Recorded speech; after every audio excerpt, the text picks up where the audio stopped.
ওয়াকফ সংশোধনী বিল কি রয়েছে, নতুন ভাবে কি কি নিয়ম এসেছে ওয়াকফে, আজকের এই বিশেষ প্রতিবেদনে আমরা তুলে ধরব সংক্ষিপ্ত তথ্য।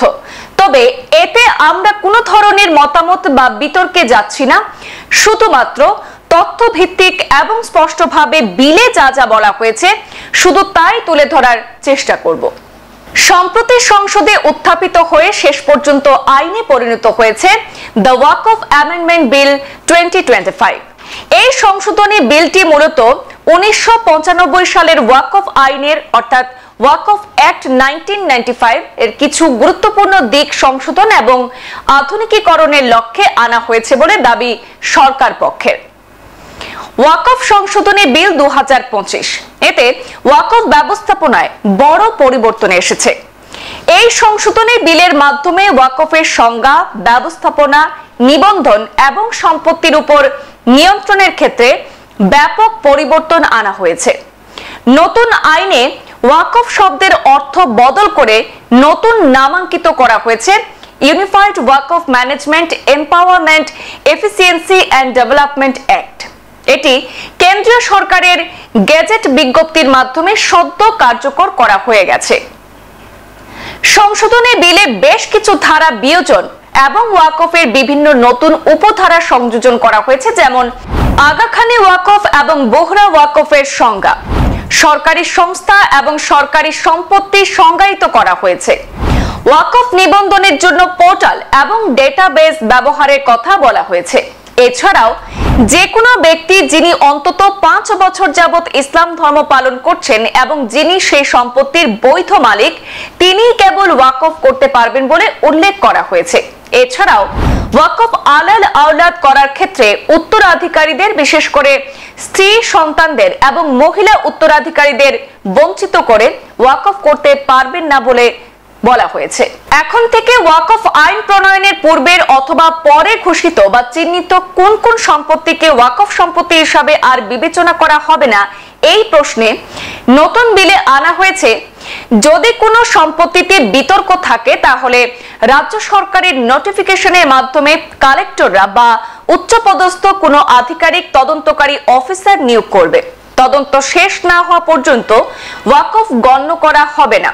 যদি তদন্তকারী অফিসার এই সম্পত্তি সরকারি হওয়ার বৈধতা পান, তাহলে তাকে রাজস্ব সম্পর্কিত নথিপত্রে প্রয়োজনীয় কারেকশন করতে হবে এবং রাজ্য সরকারের কাছে প্রতিবেদন দাখিল করতে হবে।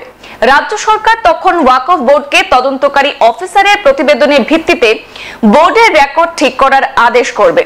একইভাবে প্রাচীন সৌধ সংরক্ষণ আইন 1904 এবং প্রাচীন সৌধ প্রত্নতাত্ত্বিক স্থান ও অবশাবশেষ আইন 1958 অধীনস্থ কোন সৌধ প্রত্নতাত্ত্বিক স্থানকে পূর্বে ওয়াকফ সম্পত্তি রূপে নথিভুক্ত হলে এখন থেকে ওয়াকফ সম্পত্তি বলে সেই সম্পদের কোনো বৈধতা থাকবে না।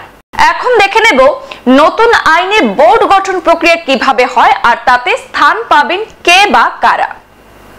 প্রত্যেক রাজ্যের বোর্ড গঠন হবে 11 সদস্য বিশিষ্ট, যার গঠন প্রক্রিয়া থাকবে সম্পূর্ণভাবে রাজ্য সরকারের অধীন। সেই বোর্ডে যারা মনোনীত হবেন তাদের মধ্যে একজন থাকবেন চেয়ারম্যান, একজন সদস্য হবেন কেন্দ্রের সংসদ সদস্য তথা সাংসদ, একজন সদস্য হবেন বিধায়ক। বোর্ডে কিছু সদস্য মুসলিম সম্প্রদায়ভুক্ত হতেই হবে। তাদের মধ্যে একজন ওয়াকফের মোতাওয়াল্লি অর্থাৎ রক্ষক, যার বাৎসরিক আয় ন্যূনতম 1 লক্ষ বা তার অধিক হতে হবে। একজন ইসলামিক শরিয়া আইন বিশেষজ্ঞ বা শাস্ত্রীয় পণ্ডিত থাকবেন। নির্বাচিত জনপ্রতিনিধি পঞ্চায়েত কিংবা পুরসভা থেকে 2 জন থাকবেন। যদি সংশ্লিষ্ট এলাকায় মুসলিম সম্প্রদায়ের জনপ্রতিনিধি না থাকেন, তখন মোতাওয়াল্লি বা ইসলামিক পণ্ডিতের জায়গায় পঞ্চায়েত কিংবা পুরসভায় জনপ্রতিনিধির অংশগ্রহণ বাড়িয়ে নেওয়া যাবে। তবে এখানে অবশ্যই মনে রাখতে হবে উল্লেখিত 4 জনের মধ্যে মোতাওয়াল্লি বা জনপ্রতিনিধি এবং ইসলামিক শাস্ত্রীয় পণ্ডিত, এই 3 কোটার মধ্যে 2 জন মুসলিম মহিলার অন্তর্ভুক্তি বাধ্যতামূলক করা হয়েছে নতুন আইনে। বোর্ডে স্থান পাবেন প্রতিষ্ঠিত ব্যবসায়ী, সমাজকর্মী, অর্থনীতিবিদ অথবা প্রগতিশীল কৃষকদের মধ্য থেকে যে কোনো 2 জন সদস্য। ক্ষমতা বলে সদস্যতা লাভ করবেন রাজ্য সরকারের যুগ্ম সচিব বা জয়েন্ট সেক্রেটারি। একজন আইনজীবী থাকবেন যিনি রাজ্যিক বার কাউন্সিলের স্বীকৃতিপ্রাপ্ত। রাজ্য সরকারের প্রতিনিধি অর্থাৎ যুগ্ম সচিবকে বাদ দিয়ে অবশিষ্ট 6 সদস্যদের মধ্যে 2 জন অমুসলিম সদস্যের নিযুক্তি বাধ্যতামূলক। এছাড়া সুন্নি ও শিয়া সংগঠন এবং পিছপড়া মুসলিম সম্প্রদায় থেকে বোর্ডে অংশগ্রহণ নিশ্চিত করতে হবে। নতুন ওয়াকফ বোর্ডে মুসলিম, আগাখানি এবং বোহরা সম্প্রদায়ের প্রতিনিধি থাকতেই হবে, কিন্তু উল্লেখিত সম্প্রদায়ের মানুষ সংশ্লিষ্ট রাজ্যে না থাকলে অন্তর্ভুক্তি বাধ্যতামূলক নয় বলেও জানানো হয়েছে। নতুন আইনে উল্লেখ করা হয়েছে, বর্তমানে দেশের কোন রাজ্যে ওয়াকফ বোর্ডের মেয়াদ থেকে থাকলে পুরনো বোর্ডের মেয়াদ শেষ না হওয়া পর্যন্ত নতুন ওয়াকফ অ্যামেন্ডমেন্ট অ্যাক্ট 2025 আইনের নতুন বোর্ড করা হবে না। মেয়াদ শেষ হলে পরেই নতুন নিয়মে বোর্ড গঠন করতে হবে। রাজ্য ও কেন্দ্রীয় সরকারের মন্ত্রী কেউ বোর্ডে স্থান পাবেন না। কেন্দ্রশাসিত অঞ্চলে কেন্দ্রীয় সরকার বোর্ড গঠন করবে, তবে কেন্দ্রশাসিত অঞ্চলের ক্ষেত্রে বোর্ডের সদস্য সংখ্যা 5-এর কম কিংবা 7-এর অধিক হবে না। চলুন এখন আমরা জানবো নতুন আইনে কেন্দ্রের ওয়াকফ কাউন্সিল গঠন প্রক্রিয়া কিভাবে হবে আর সেখানে কে বা কারা স্থান পাবেন। কেন্দ্রীয় ওয়াকফ কাউন্সিল গঠনে আইনের ক্ষমতা বলে চেয়ারম্যান হবেন ওয়াকফ বিভাগের দায়িত্বপ্রাপ্ত কেন্দ্রীয় মন্ত্রী। 3 জন সাংসদ স্থান পাবেন, তার মধ্যে লোকসভা থেকে 2 জন এবং রাজ্যসভা থেকে 1 জন সাংসদ কাউন্সিলের সদস্য হবেন। কেন্দ্রীয় সরকার থেকে নিযুক্তি দেওয়া হবে মুসলিমদের জাতীয় স্তরের সংগঠন থেকে 3 জনকে। 3 সংস্থার প্রধানরা পালাক্রমে সদস্য পদ গ্রহণ করবেন। সদস্য থেকে 1 জনকে নিযুক্ত করা হবে মুতাওয়াল্লি বা রক্ষক, যিনি মুতাওয়াল্লি হবেন এবং ওনার বাৎসরিক আয় ন্যূনতম 5 লক্ষ টাকা বা তার অধিক হতে হবে। ইসলামিক শরিয়া আইনের 3 বিদগ্ধ পণ্ডিতকে স্থান দেওয়া হবে কাউন্সিলে। মুসলিম 8 জন সদস্যের মধ্যে 2 জন মুসলিম মহিলার অন্তর্ভুক্তি বাধ্যতামূলক করা হয়েছে নতুন ওয়াকফ সংশোধনী আইনে। 2 জন সদস্য নেওয়া হবে সুপ্রিম কোর্ট বা হাইকোর্টের বিচারপতি থেকে। জাতীয় স্তরে প্রথম সারির একজন আইনজীবীকেও কাউন্সিলে অন্তর্ভুক্ত করা হবে।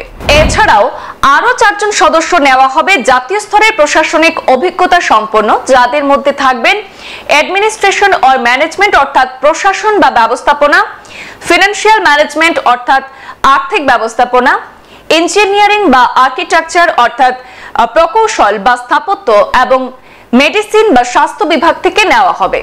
কেন্দ্র সরকারের ওয়াকফ সংক্রান্ত মন্ত্রকের সহকারী সচিব কিংবা যুগ্ম সচিব ক্ষমতা বলে ওয়াকফ কাউন্সিলের স্থান লাভ করবেন।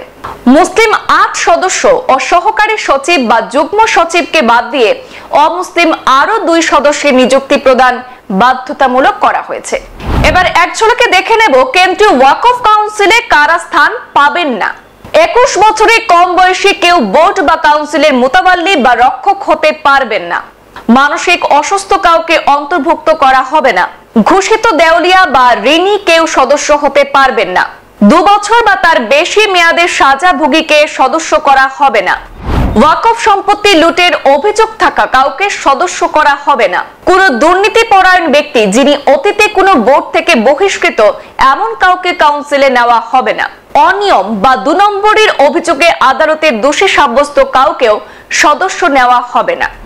এখন আমরা জানবো নতুন আইনে সংশোধনী ট্রাইব্যুনাল কমিটির প্রক্রিয়া কি। নতুন ওয়াকফ সংশোধনী আইনে ট্রাইব্যুনাল কমিটিতেও রদবদল আনা হয়েছে। নতুন আইন মতে ট্রাইব্যুনাল গঠন হবে 3 সদস্যের দ্বারা। চেয়ারম্যান করা হবে জেলা জজকে। রাজ্য বা কেন্দ্রীয় সরকারের যুগ্ম সচিব বা সমমর্যাদার কেউ থাকবেন সদস্য। মুসলিম শরিয়া আইন বিশেষজ্ঞ একজনকেও নেওয়া হবে ট্রাইব্যুনাল কমিটিতে। তবে এক্ষেত্রে স্পষ্ট করা হয়েছে এর আগের কোনো কমিটি থেকে থাকলে সেটি তার মেয়াদ পূর্ণ করতে পারবে, তবে নির্দিষ্ট সময়সীমার মধ্যে যদি কমিটির কোনো সদস্যের বয়স 65 বছর পার হয়ে যায় তবে 5 বছর মেয়াদ পূর্ণ হওয়ার আগে সেই কমিটি বাতিল হয়ে যাবে। নতুন আইনের অন্যতম বৈশিষ্ট্যের একটি হলো ভারতীয় সংবিধানের 5ম এবং 6ষ্ঠ শিডিউলে উল্লেখিত তফসিলি জাতি ও জনজাতির কোনো জমি জমাকে ওয়াকফ সম্পত্তি রূপে ঘোষণা এবং মানা যাবে না। সম্পত্তির সার্ভে করার ক্ষমতা এখন থেকে কালেক্টরের বা জেলা শাসকের হাতে থাকবে। আগেকার সার্ভে কমিশনারের কাছে থাকা সমস্ত তদন্ত প্রতিবেদন কালেক্টরের বা জেলা শাসকের কাছে হস্তান্তর করা হবে এবং তিনি রাজস্ব আইনের নিয়ম অনুযায়ী তা সম্পন্ন করবেন। এছাড়া প্রতিটি ওয়াকফ ও তার সম্পর্কিত তথ্য যেমন মালিকানা, ব্যবহার, আয় এবং ব্যবস্থাপনার জন্য পোর্টাল এবং ডেটাবেসে আপলোড করতে হবে। দ্য ওয়াকফ অ্যামেন্ডমেন্ট বিল 2025 এই সংশোধনী বিলটি মূলত 1995 সালের ওয়াকফ আইনের ওয়াকফ অ্যাক্ট 1995 এর কিছু গুরুত্বপূর্ণ দিক সংশোধন এবং আধুনিকীকরণের লক্ষ্যে আনা হয়েছে। এই বিলের মাধ্যমে ওয়াকফ সম্পত্তির সুষ্ঠু ব্যবস্থাপনা, স্বচ্ছতা এবং অবৈধ দখলের বিরুদ্ধে কার্যকর ব্যবস্থা গ্রহণের উপর জোর দেওয়া হয়েছে। তবে চলুন এবার দেখে নেব এই সংশোধনী বিলে কি কি গুরুত্বপূর্ণ বিষয় বলা হয়েছে, সেগুলি একটু বিস্তারিতভাবে জানার চেষ্টা করব। প্রথমত, ওয়াকফ শব্দের সংজ্ঞা স্পষ্টভাবে ব্যাখ্যা করা হয়েছে। ওয়াকফ বলতে বোঝানো হয়েছে এমন যে কোনো সম্পত্তি যা ধর্মীয় বা দাতব্য কাজে ব্যবহারের জন্য উৎসর্গ করা হয়েছে। এই ধরনের সম্পত্তির তদারকি এবং ব্যবস্থাপনার দায়িত্ব থাকে মুতাওয়াল্লির উপর। আর এই নতুন আইন অনুযায়ী প্রতিটি রাজ্যে গঠিত হবে ওয়াকফ বোর্ড, যেখানে থাকবেন এমপি, এমএলএ, সমাজসেবী, আইনজীবী এবং সরকার মনোনীত কর্মকর্তারা। বোর্ডের প্রধান দায়িত্ব হবে সমস্ত ওয়াকফ সম্পত্তির সংরক্ষণ, পরিচালনা এবং উন্নয়ন করা। সেই সঙ্গে অবৈধ দখল রোধে সক্রিয় ভূমিকা পালন করতেও সক্ষম হবে এই বোর্ড। ওয়াকফ সম্পত্তির রেজিস্ট্রেশন বাধ্যতামূলক করা হয়েছে এই সংশোধনী আইনে। প্রতিটি সম্পত্তি নির্ধারিত ফর্মে এবং নির্দিষ্ট তথ্য সহ রেজিস্ট্রি করতে হবে। আর রেজিস্ট্রেশনের পর বোর্ড থেকে সার্টিফিকেট ইস্যু করা হবে। সরকার নির্দিষ্ট সময়ে ওয়াকফ সম্পত্তির জরিপ পরিচালনা করবে, যার রিপোর্ট জমা দিতে হবে বোর্ডে। কোনো সম্পত্তি নিয়ে যদি মালিকানার বিতর্ক ওঠে, তবে তদন্ত করে চূড়ান্ত সিদ্ধান্ত গ্রহণের কথা বলা হয়েছে। এক্ষেত্রে নতুন আইনে ওয়াকফ ট্রাইব্যুনালের সিদ্ধান্তের চূড়ান্ততা বাতিল করে ওয়াকফ বিরুদ্ধে বিচারিক হস্তক্ষেপের সুযোগ করে দেওয়ার বিধান রয়েছে। ট্রাইব্যুনালে আদেশ পাওয়ার 90 দিনের মধ্যে সংক্ষুব্ধ সেই পক্ষগুলিকে সরাসরি সেখানে সংশ্লিষ্ট হাইকোর্টে আপিল করার অনুমতি দেওয়া হয়েছে। এই বিধানের লক্ষ্য বিচারিক তদারকি বৃদ্ধি করা এবং ওয়াকফ বোর্ড বা ট্রাইব্যুনালের স্বেচ্ছাচারী ক্ষমতা প্রয়োগ রোধ করা।